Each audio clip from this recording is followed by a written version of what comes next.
Hello, my name is Carlos Aguilar, and I'm going to talk to you about the first chapter of our biology book, which is the science of biology. What is science? Science is an organized way of gathering and analyzing evidence about the natural world. It is a way of observing, a way of thinking, and a way of knowing. One goal of science is to provide natural explanations for events in the natural world. Science also aims to use those explanations to understand patterns and to make useful predictions about natural events. Regarding the how, scientists approach research in a pretty much the same way. They use the scientific methodology, which I am going to explain. Observing and asking questions. Scientific investigations begin with observation, the act of noticing and describing events and processes in a careful, orderly way. Observation leads to questions that no one has asked before. After posing questions, scientists use further observations to make inferences. An inference is a logical interpretation based on what scientists already know. Inferences lead to hypotheses. A hypothesis is a scientific explanation for a set of observations that can be tested in ways that support or reject it. Testing a scientific hypothesis involves designing an experiment that keeps track on various factors or variables. Experiments in which only one variable is changed are called controlled experiments. The variable that is deliberately changed is called the independent variable, and the variable that is observed and that changed in response to the independent variable is called the dependent variable. A control group is exposed to the same conditions as the experimental group except for one independent variable. Scientists make detailed records of experimental observations, gathering information called data. Scientists then use this data as evidence to support, refute, or revise the hypothesis being tested, and to draw a valid conclusion. Good scientists share scientific attitudes or habits of mind and lead them to exploration and discovery.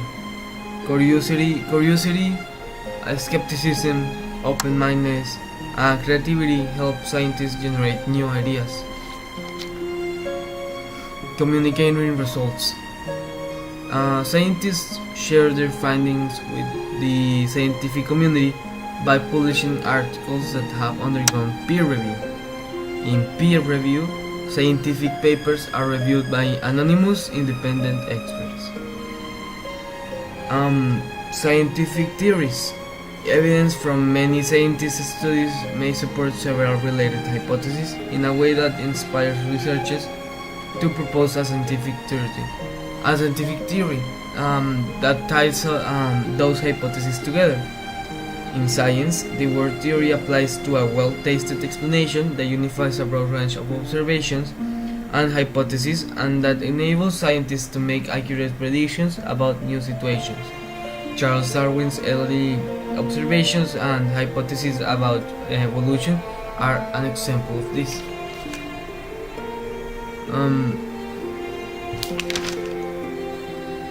The story of life. Biology is what we call the story of life. Living things are made of basic units called cells. These are based on a universal genetic code, obtain and use materials and energy, grow and develop, reproduce, respond to their environment, maintain a stable internal environment, and change over time. I'm now going to tell you some characteristics about living things. Living things are based on a universal genetic code. All organisms store the complex information they need to develop in their DNA. Living things grow and develop. Every organism has a particular pattern of growth and development. During development, the cells divide and differentiate, which means that they begin to look different from one another, and they began performing different instructions. Living things respond to their environment. The environment often sends a stimulus to an organism, and these organisms react to the stimulus with signals. Living things reproduce. All organisms reproduce, which means that they produce new similar organisms. There are two types of reproduction: sexual reproduction, in which cells from two parents unite to form the first cell of a new organism, or asexual reproduction, in which a single organism produces offspring identical to itself. Living things maintain a stable internal environment. All organisms need to keep their internal environment relatively stable, even when external conditions change dramatically. This condition is called homeostasis. Living things obtain material and energy. All organisms must take their materials and energy to grow, develop, and reproduce. The combination of chemical reactions through which an organism builds up or breaks down materials is called its metabolism. Living things are made of cells. All organisms are composed of one or more cells. This smaller unit is considered fully alive. Taken as a group, living things evolve. Over generations, groups of organisms evolve and change over time.